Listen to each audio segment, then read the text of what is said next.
Hey, what's up, Christy? One Love Fellowship for Followers of Christ. I was trying to make it lighter. I don't want to use the spotlight because my phone's battery is low and I don't want to waste any battery. But this looks kind of creepy in this lighting. Whatever, it's fine. I'm actually reading from this book called Living with a Wild God. And I was doing my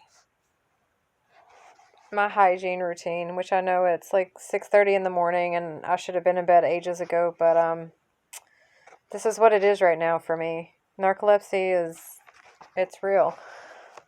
And it doesn't manifest the same way everyone assumes it does, you know? It's not always just nodding off.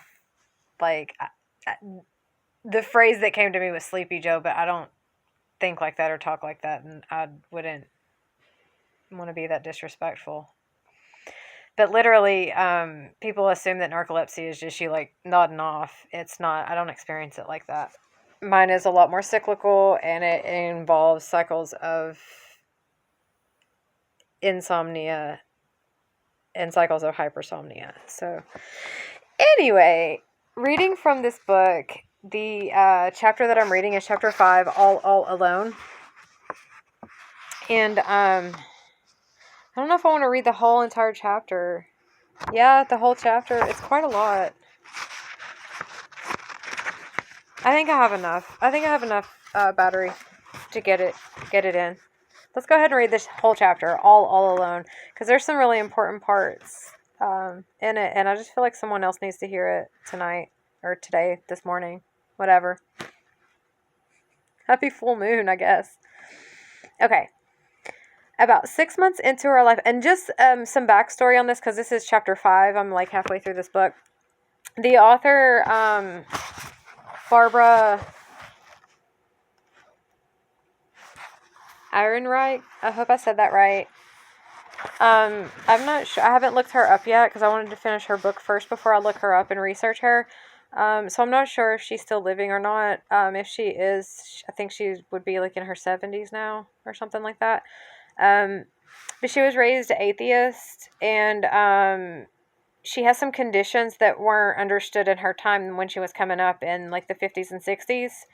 Things that we would understand today as neurodivergent conditions, things that we are learning about still, that a lot of us have experienced and didn't have words for. And so it's really interesting to me to read her experience with these things that I've experienced as well, and how that has shaped her view on life, and her coming from being raised in a family that was very scientific and very, very non-religious, very anti-religion.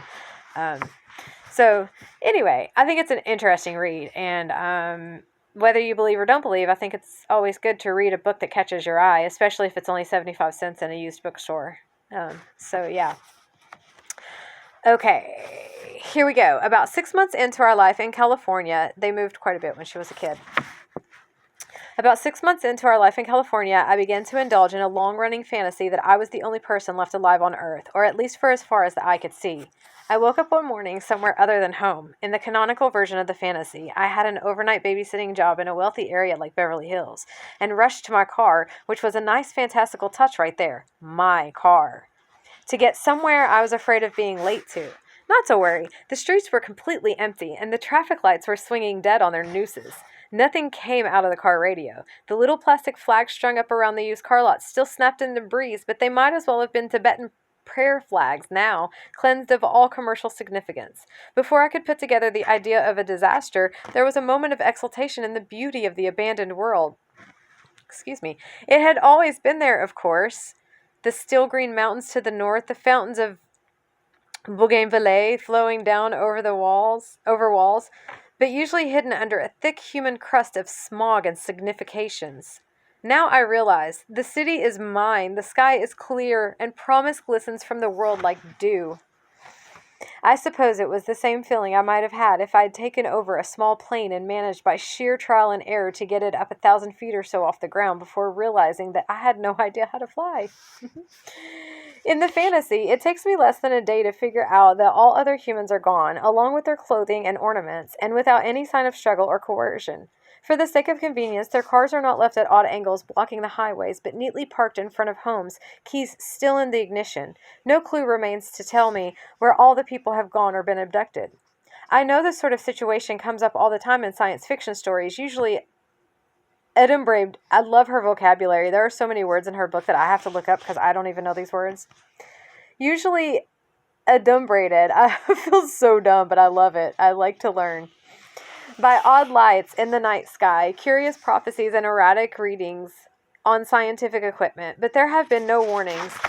Her family was a family of geniuses, so she was very well educated at a very young age. But there have been no warnings, at least none that registered with me. I had gone to sleep to the sound of nattering obligations. Do your homework, iron your uniform, get to your job at the diner on time, and had awakened to perfect freedom.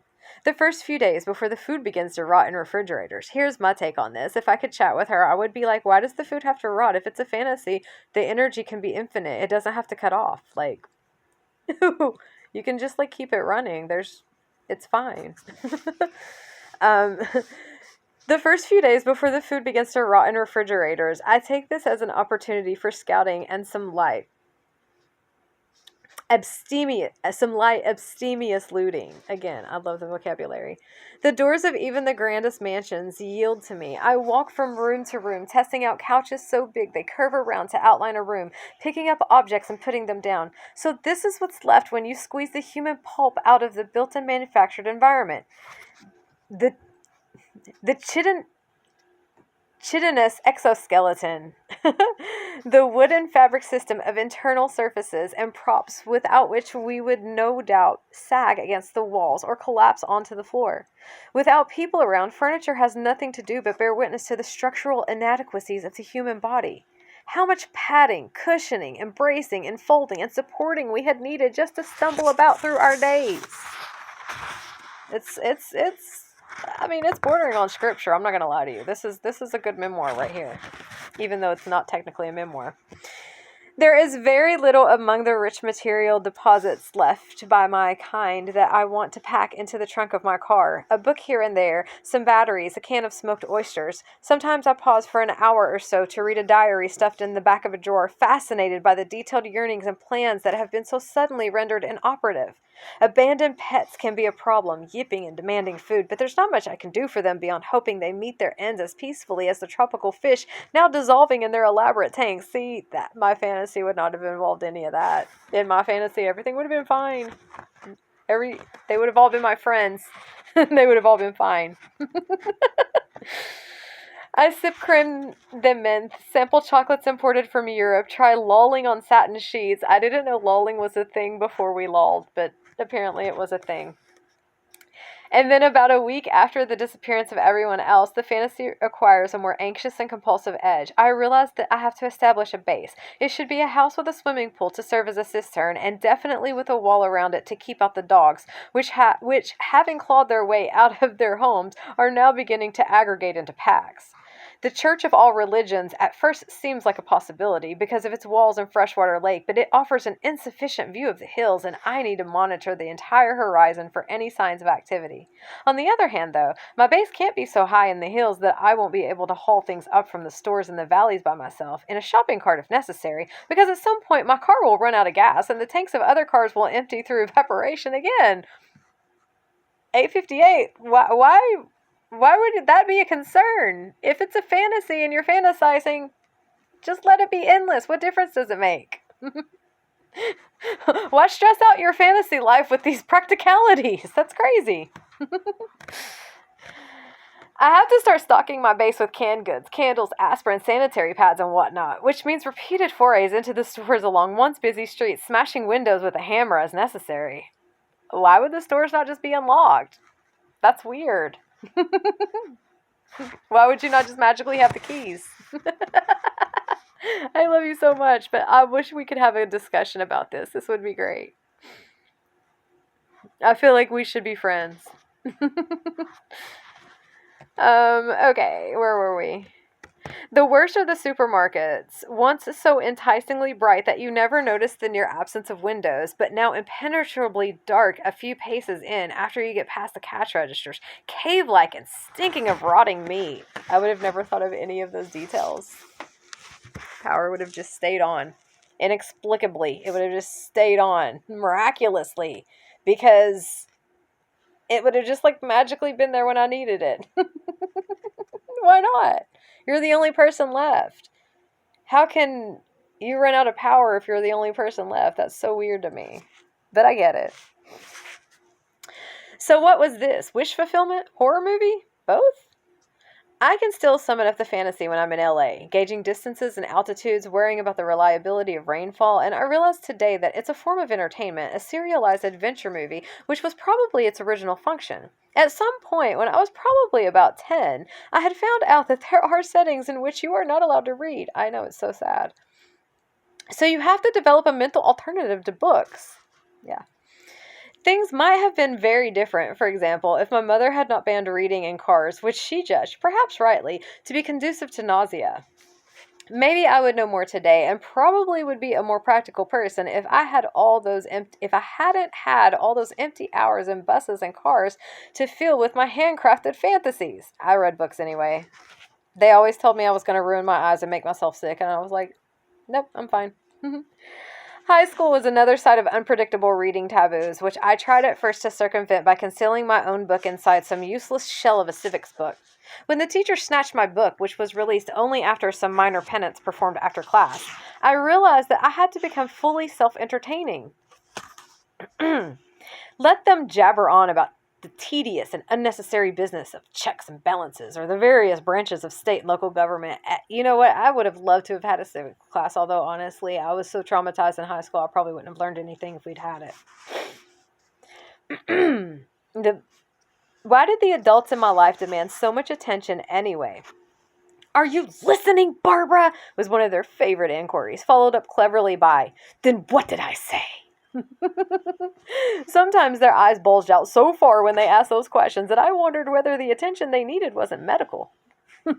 Or maybe they lacked inner resources and had no way of being sure they existed unless someone like me was around to confirm that they did, moment by moment, with appropriate eye contact and nods. Maybe they were right. I had wrestled with solipsism, which of course the fantasy was a dramatization of, for years in my journal. At times, it seemed perfectly clear that nothing existed outside of myself. Oh, the dreadful, bitter sense of power to know that this paper, my classmates, the moon, cease to exist when I turn away from them. I feel you, Barbara, but, it's it's not that dramatic. I wrote soon after our move to LA. As far as I'm concerned, they do. More commonly, though, I oscillated around a kind of benevolent agnosticism. There was no rock-solid evidence for the existence of other autonomous conscious human minds. The people around me could be projections or hallucinations, not to mention the sci-fi possibility of ingeniously designed automatons placed on Earth by long-gone extraterrestrials. Nevertheless, in 1959, I announced with some fanfare that I have come to the decision, long considered, that I must assume as an axiom that other people are like myself, meaning that they are conscious, have ideas, thoughts, hopes, fears, loves, secrets, etc., etc., like me. That sounds absurd, but I think very few people believe it. In fact, the number of people who do believe it is so small, I think, from evidence, that it is an important concept.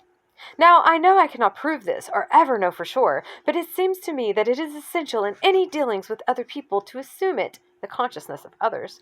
Not really knowing, I can imagine that 1. Other people are sensory images only. Think like a boy. Terrible. 2. Other people are conscious too. Or 3. Other people are conscious and know far more than I do. That's a dangerous one too. But the 3rd is what I think I should feel. I don't know why. Yeah, that's always the way that we come into the world. We should assume everyone knows more than we do. Note the ambivalence of this declaration from "I must assume" to "I don't know why." I had not decided that other people fully existed. I had decided to believe that they did. Because without this belief, what basis was there for morality, or as I tended to call it at this time, kindness? Although, if you pressed me on the importance of kindness, I would have had to admit it was not much more than an aesthetic preference, with perhaps an element of self-protection. Experience showed that if there was going to be meanness and screaming and hitting among people, I was likely to be one of the ones who got hit. But at the same time, I had absorbed enough Nietzsche. I've never read Nietzsche. I've heard the name thrown around, but I don't know anything of Nietzsche. Just saying. To be contemptuous of kindness and the feeling of weakness he saw it arising from. Knowing that about him, though, I probably wouldn't like his teachings, if that's his opinion. In fact, in some of my harsher bursts of aggressive rationality, I was contemptuous of Nietzsche himself. He looked down on his fellow humans as much as my father did, but neither of them seemed to question the idea that other people existed. As for me, I even doubted the reality of the physical world and the dead or silent objects that filled it. Reality? At any moment it could drain out of the visual field and the soundtrack that went with it, leaving me in that strangeness that lies beyond language. So how could I believe in people? And if I were to start down that path, then why not go all the way and believe that the entire show, human and otherwise, represented another conscious entity, a super being, a god? The ambivalent rejection of solipsism quoted above ended with the statement that this exercise in belief can only go so far. There is a limit. I will not believe in God because really, intrinsically, I can't prove anything outside of myself exists. Bless your soul. So you can see the attraction of the fantasy as well as of the solipsism that it grew out of. I didn't need other people, and even if they did exist and think and love and dream, they didn't seem to need anything from me, at least not anything straightforward and comprehensible that I might have been prepared to give. If I felt a tiny spark of mutual attraction to a boy, which was beginning to happen from time to time, and then after a day or two he ignored me altogether, so what? He was gone as far as I was concerned and probably had never really been there in the first place. I kept myself clean, sometimes even indulging in a luxurious splash of Jean Notte after a shower, and I still had the concept of nice clothes. But the question that seemed to torment so many teenagers, at least in magazines and movies, the question of what other people think of me, was a way too abstract to pursue. First, I would have to imagine their independent subjective minds, meaning that in a sense I would have to become them. Then I would have to plant a little objectified Barbara image within those minds, which would be no small trick. Then I would have to figure out what I, as an independent subjective mind, could do to alter that little image. And so on, mirrors reflecting mirrors. Maybe I should have kept a few other people alive in the fantasy, a few friends, and certainly my little sister. But being able to pick and choose would make me somehow complicit in the general disappearance, so I killed them all, at least in my mind. And I did so without bloodshed or fuss, leaving the classrooms empty, the houses still, the world awaiting exploration. At the time, this did not seem like a great loss, because I had no reason to think that humans were, on average, better company than so-called inanimate objects. I have known people who are duller than trees, as well as individual trees that surpass most people in complexity and character. There are cloud formations that are more riveting than the shifting expressions on an ambivalent lover's face. And if you want a companion whose range goes from gaiety to brooding menace, consider the surface of the sea. As far as I can see, even now, after years of puzzling over the field of cognitive science, there is no clear line between entities to which science attributes mind and those it regards as mindless mechanisms. Not so long ago, for example, before the recent recognition of animal consciousness, scientists were convinced that only humans possessed feelings and minds, and that any attribution of those qualities to animals could be blamed on projection. But what is mind anyway? How is it distributed throughout the universe, and in what forms of camouflage? Better to start all over again with the basics, I thought: sky, sun, ocean, walls, which were already more than I could handle. 1919. But as the fantasy played out over months, that's the year my great-grandmother was born. As the fantasy played out over months, its real lesson, 1/1/1919. Its real lesson was of how deeply dependent I was on my kind. At first, I got along fine, spending my days foraging and my nights reading by flashlight. You can live a long time on the leavings of the dead. fossil fuels, which were once the stuff of living things, for example, without ever bothering to think of what it was that died or how long the supply of cadavers will last. As time went on, though, I had to face the hard questions like, how long can you count on a battery or canned goods or matches? My few quaint areas of practical competence, cooking, cleaning, sewing, had no immediate applications, since I ate from cans and took any clothing I might need from homes or stores. The funny thing about this is her not thinking about the fact that humans existed for a long time before any of this existed. So the thought that you wouldn't be able to continue to exist just because other like, the whole world could come crashing down. It's not going to stop the planet from turning. And if you're in tune with the planet and nature and yourself and source, I don't know what there is to be concerned about. Seriously.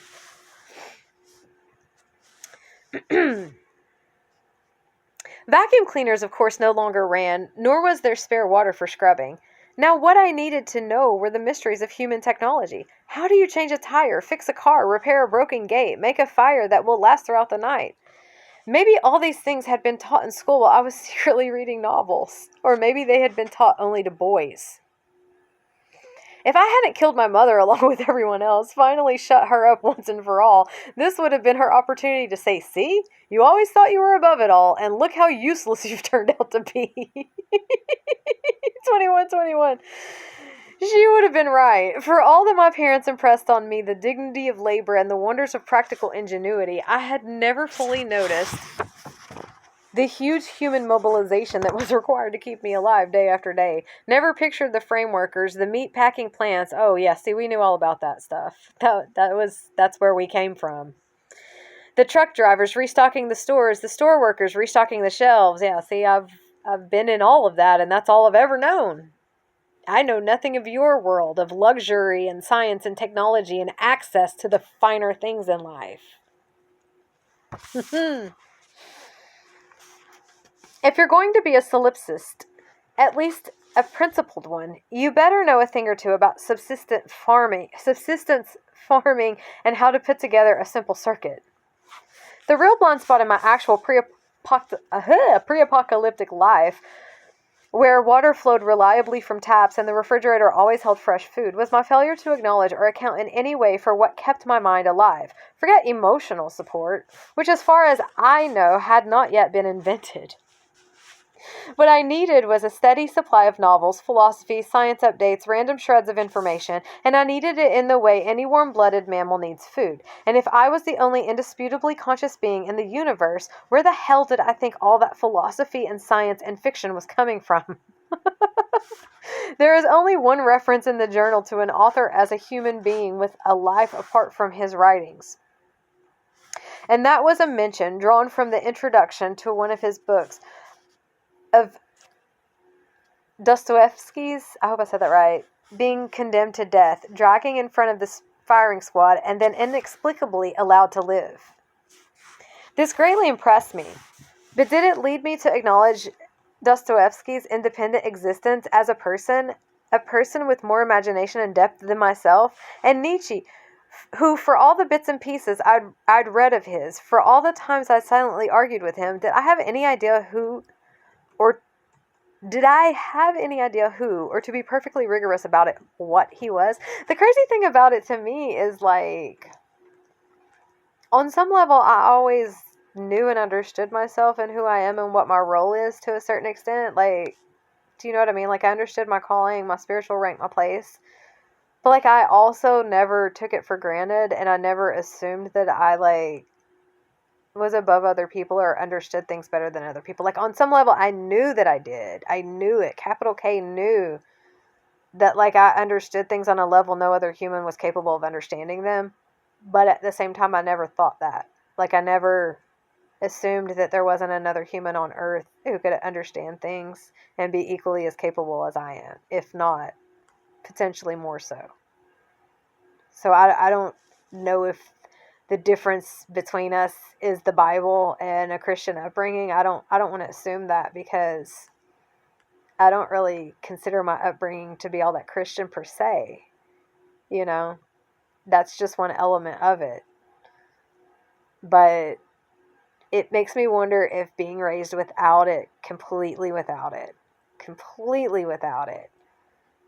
leads to this sense of superiority, which is weirdly usually seen within religious, like overly religious groups as well, which is why I have the argument, again, I'm not trying to offend anyone, atheist or otherwise, but I've always felt in between. Not that I'm on the verge of atheism per se, because, but that people who are as dogmatic about their atheism as they are about their religion, they're both equally blind and equally misled. And the problem is that there is an enemy who is intentionally blinding and misleading you and pitting you against each other. And that same enemy wants to destroy all of us who genuinely see both sides of the coin and understand the truth. And instead of all of us getting together and collaborating against that enemy who just wants to divide and conquer and destroy us all, because that enemy wants to be God, so to speak, that enemy wants to be source, that enemy wants to be in control of everyone and everything, because that enemy doesn't like the idea of a source that allows free will and freedom of choice.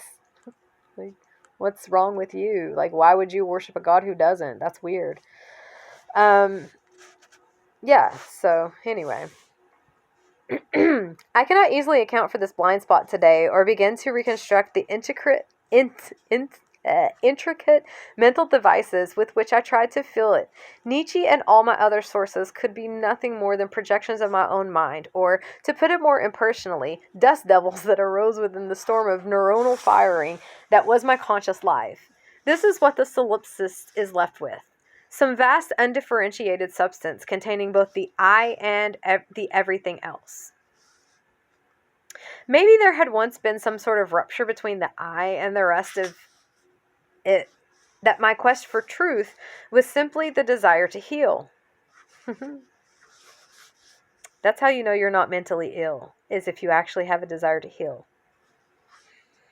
The characters in novels, for example, after the initial strangeness wore off, it was their familiarity that overwhelmed me. I was Mishkin, Raskolnikov, the Coud, and probably always had been. Nietzsche at first really shocked me. No dialectics, pseudo-mathematical reasoning, or absurd terms. The tone of his writing is fanatic enthusiasm. I am borne along on his buoyant sentences with some hesitancy and fear, as though I were being misled. Yeah, you probably are. That's probably why I've never felt called to read Nietzsche. No offense to Nietzsche or anyone who's a fan of Nietzsche. It's just one of those things that I hear so much about, like Harry Potter and the Super Bowl, that it just loses all meaning to me. It just loses all meaning. If it's that popular, it clearly has everyone else's attention. It must not need mine. That's kind of always my thoughts. But then I let myself traipse along with him, accepting him as part of my sensory equipment and how the world had to be seen. So maybe there really was nothing outside of me, and everything I learned was just the confirmation of a pre-existing template that had always been there within me, or more accurately, within some universal me substance. I wasn't just reading fiction and philosophy at the time, but science, where even I could see that major changes were underway, or actually had been for about 30 years, although rumors or the new uncertainty and indeterminacy were just catching up with me. First came the news, I don't know exactly where from, that atoms were mostly empty space, meaning that if you kept pressing the table in front of you, eventually the subatomic particles would line up so that your hand would be able to pass right through it. In a sci-fi story, a prisoner, after many bruising attempts, broke out of his cell this way. I can't say I anticipated the insubstantiality of matter as revealed by quantum physics, or could even have told you with any confidence what a quantum was. But if the real material world was a collection of objectively verifiable particles, then I had, in my dissociative episodes, already witnessed its demise firsthand. I tried at one point to discuss the new physics with my father. I should admit now what I could not admit at the time, that the very existence of my father, as well as the rest of my family, constituted an undeniable refutation of my solipsism. I might not have cared all that much about what other people thought of me, or even have been able to imagine such thoughts, but I had, at least up to this point, always striven for his approval. Striven? Strove? I don't know. This meant I had to be smart and sarcastic, focused on science, and above all, a winner at whatever I undertook, whether it was a chess game or an informal contest to see who could make the best angel food cake. When at the end of, if this is how dads are, I'm kind of glad I didn't really have one. No offense, but if that's what it takes to impress your father, then I'm kind of glad I never had one. When at the end of high school I told him I turned out to be first in my class of more than 600 students, tied for that honor with a boy, his response was, "So why the hell didn't you beat him?" What? At which I laughed because this is exactly what I'd known he would say, and all was right with the world. To the extent that I had any notion of a future life and career, it was all shaped by my father. I would be celibate, of course, because anything else would be a grave disappointment to him. I would live alone, a veritable nun of science, poring over theoretical treatises until late at night and rising early to plan the day's experiments. Oh, so is that what this is? Is this my father ruining my life from beyond the grave because he still wants to control me because he's still a misogynist?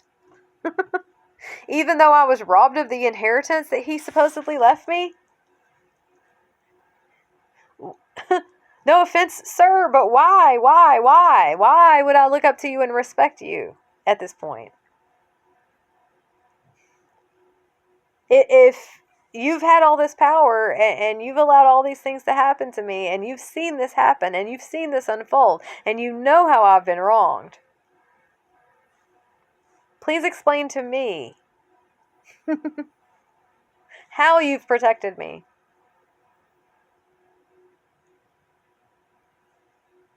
It seems to me like all you've attempted to do is control me, and that's not what a true God would do. That's not what a true Father in heaven would do. Just saying.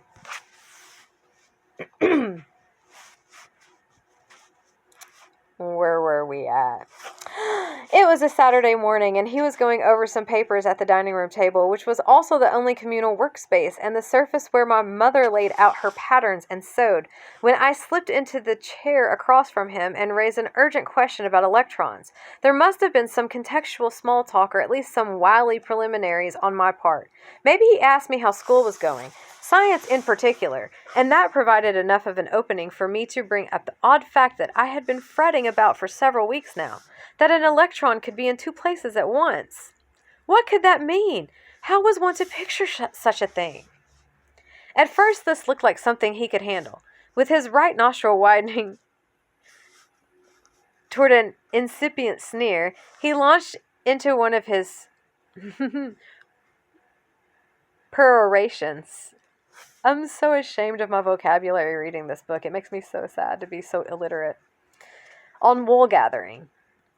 That wasn't his exact word, nor did he say dreamy. But the idea was that science is not about imagining things or trying to picture them in your head. Science is about making measurements, which is a way of collecting numbers that can in turn be fed into equations. Nonsense. Words play very little part in this exercise. Sometimes the results don't make much sense when you try to put them into words, but that doesn't matter because what you're aiming for is predictions. Better